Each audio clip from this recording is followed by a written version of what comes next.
This is AP Calculus, Lesson 1-7, Instantaneous Rates of Change. I am your host, Mr. Sindel, and today I am driving down to LA. That's what that background noise is.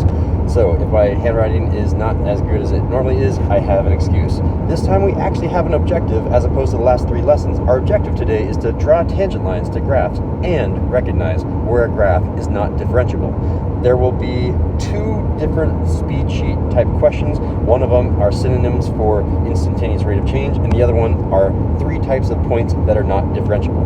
All right, let's go ahead and dive into rates on a graph. So there's a difference between types of lines, and I want to write down the names of these so that you can actually hear me correctly. The first type of line you've seen before and is called a secant line. The second type of line that is more important to AP Calculus is called a tangent line. The general definition that I have for a secant line with a mini picture is if I have some sort of curve, a secant line is where a straight line intersects the curve at 2 points. The definition of a tangent line is if I have that same curve, it can only touch that curve at 1 point and it still has to be a straight line. So in summary, secant line touches twice, tangent line touches once. And they're always straight lines. They're not secant curves, it's a secant line. So over here, I want to go ahead and see if you guys can practice drawing tangent lines. So tangent lines are a little bit tricky when you first get going because most students make the mistake of saying, okay, if I'm trying to draw a tangent line to this point at A, then they draw them and they're a little bit off and they accidentally go through a second point. Make sure that you're drawing it so that the tangent line is barely touching the A. So if I'm trying to find the instantaneous rate of change, you generally look at the slope that is nearby. So if I'm looking at this point A, look at 2 points that are very, very close to it, and then I would connect those 2 points, and that is roughly the slope of that tangent line. So this is just you practicing how do you draw a tangent line at A. And it's okay to make a mistake. Please use a ruler when you're doing this. I have technology, so boom, there's my ruler. And not only do I have technology to draw straight lines, I have technology to move those lines so they perfectly intersect only at 1 point. So you have 3 other opportunities to attempt to draw tangent lines at these points. I want you to try drawing all 4 of these tangent lines. If you're drawing these while you're listening to me, you can go ahead and see if what I'm doing is better or worse than your lines. I'm not the world's best artist, and yeah, see this line, it could have been a little bit better. Let me try to do this one again.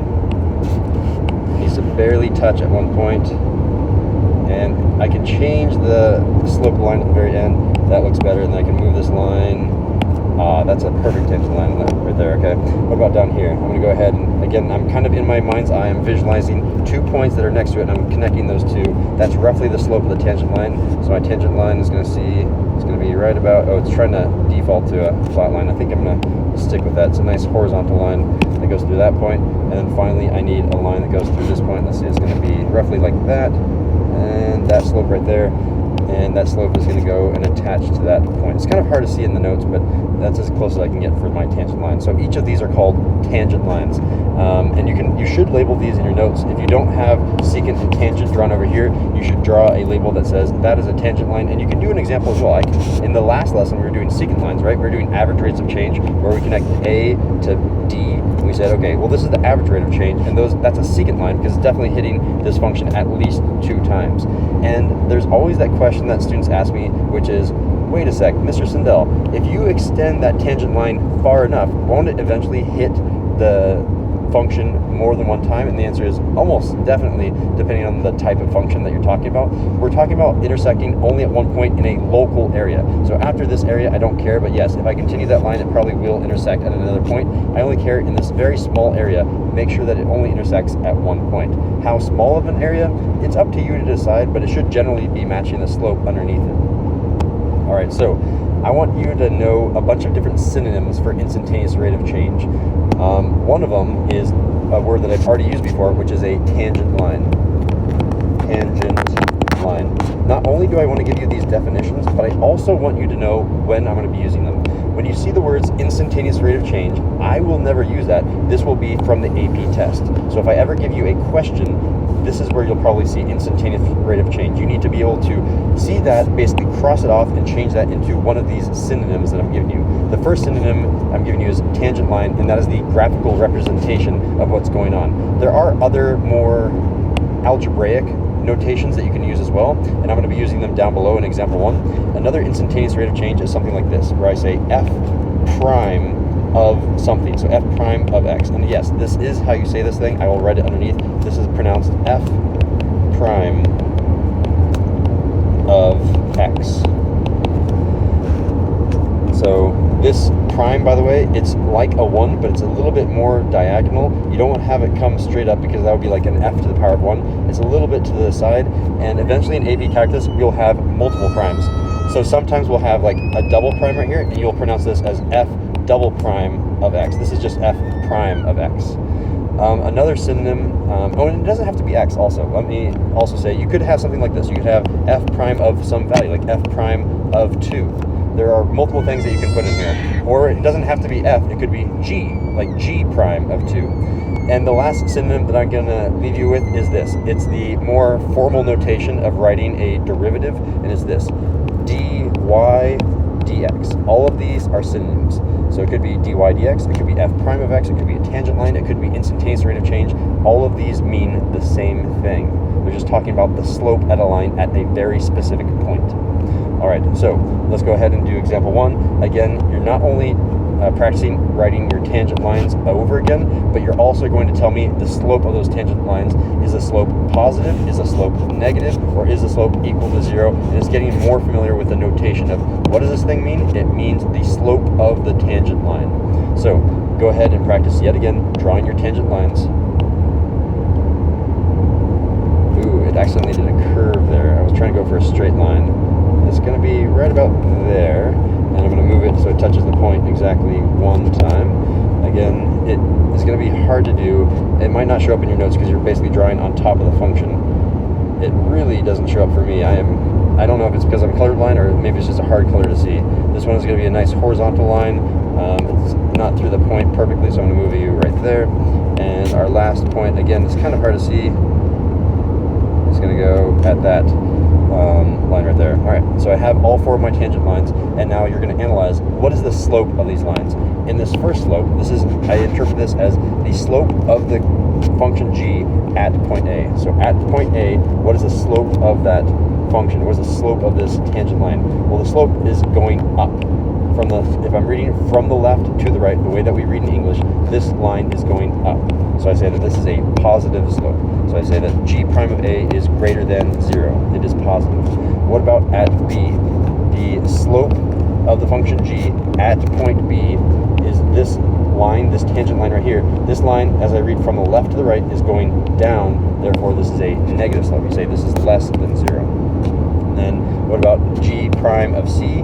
You can pronounce that as the g prime of C, or you can say the slope of the function g at point C is 0 because it's nice and flat. Flat lines are always a slope of 0, and this will be equal to 0. You'll be doing this exact activity for your homework, by the way. And then let's go ahead and look at this last line. This is interpreted as g prime of D, or more specifically, this is the slope of the function g at point D. And we can see that right here, that slope is clearly negative. We're going downhill, and this is going to be less than 0. It is negative. All right, so that's the first half of our objective. What was the first half? Can you draw tangent lines to graphs? And now I want you to memorize 3 types of things that will give you points that are not differentiable, and then on the backs of the notes we will practice what those look like.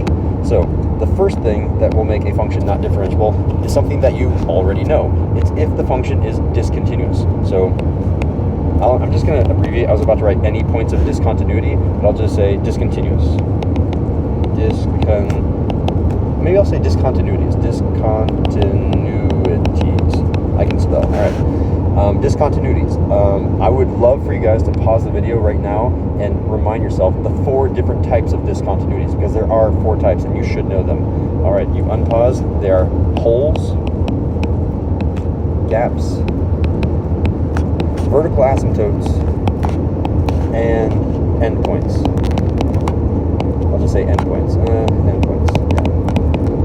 So if you see any of those, you're not differentiable because you're not continuous. You had to pick up your pencil. These are all the things that will make you pick up the pencil. If you end it, you're not allowed to go beyond the end.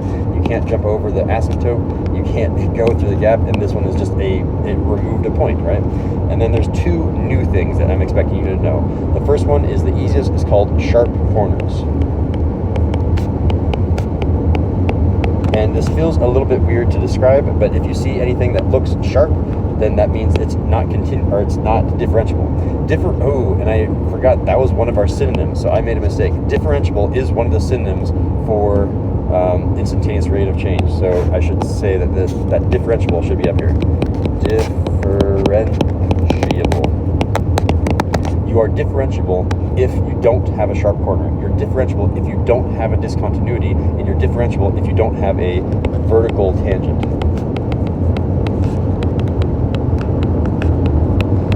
What does a vertical tangent look like? A tangent line, we've already talked about it up here, means it's just talking about the slope of your line. So if the slope of your line is vertical, then that is a point of non-differentiability. So if I have something that was a function that came up like this, it came straight up, and then it came back down like that, this point right here would be a vertical tangent, and therefore it would not be differentiable. The general understanding for differentiability, not just with this definition, is you should always be able to tell the slope at all times. If you pick up the pencil, how are you going to be able to tell what the slope is? Like, think about it. If you come right here and then you jump right over here, like, what is the slope at that spot right there? You don't know because you picked up your pencil. And then another question, like, what is the slope of that point right there? Is it a positive one or is it a negative one? It can't be both, so the answer is there is no slope. And what about the slope right here? The slope goes, it's getting bigger and bigger and bigger and bigger, and it goes to infinity. You can't have a slope of infinity, so that's why this one is bad. All of these are essentially saying, make sure that you have a slope. If you don't have a slope, it's going to be in one of these three categories. And this one category has four different categories that are subcategories. All right, so let's go ahead and practice what these look like on a graph. So in our last example, in example 2, I want you to find the x-coordinates where this function, we're going to assume that everything that's blue here is considered our h of x. Where is this function, h of x, not differentiable? And you have to state why. If it is some point of discontinuity, I not only want you to say it's discontinuous, I want you to state what type of discontinuity you see. So there's a bunch of them. We can label all of them. And I'm going to do them with arrows because it'll make it easier. This is the first one. This one is discontinuous. So I'll just write discontinuous like that. And what type of discontinuity do we have? We have an endpoint. Okay, this is our next one. We have a sharp corner. And I realize I'm not following my own instructions. I not only wanted you to identify the type of discontinuity, I wanted you to state what the x-coordinates were. So the first x-coordinate was at x equals -5. So I'll say at x equals -5. The sharp corner occurred at x is equal to -4. And notice that we have another discontinuity right here. A discontinuity. What type of discontinuity? This was a gap. And that was at x is equal to 1. The next non-differentiable point is this spot right here. This one is another type of discontinuity. That discontinuity is a hole, and that's at x equals 5. We have another discontinuity right here, so I'm going to say a discontinuity. What type of discontinuity? That is a vertical asymptote. What is the x-coordinate? It's at x is equal to 7, and I believe that is all of them. Ooh, did I miss one? Oh man, I don't have any. Oh, I did miss one. You guys see it? If you see it, I will give you extra credit. All right, you do have to find it before I find it. If I say it right now and you didn't pause the video, this is on you. You missed your extra credit. I missed this one right here. So this is a vertical tangent. Vertical tangent, and that was at x is equal to 2. And because I was wondering, like, I should have one of each. I should have 4 different types of discontinuities. 1, 2, 3, 4, and I should have the 2 new ones, sharp corner and vertical tangent. So that's how I knew I had missed one. All right, that concludes the lesson for 1-7 for AP Calculus. Thanks for watching.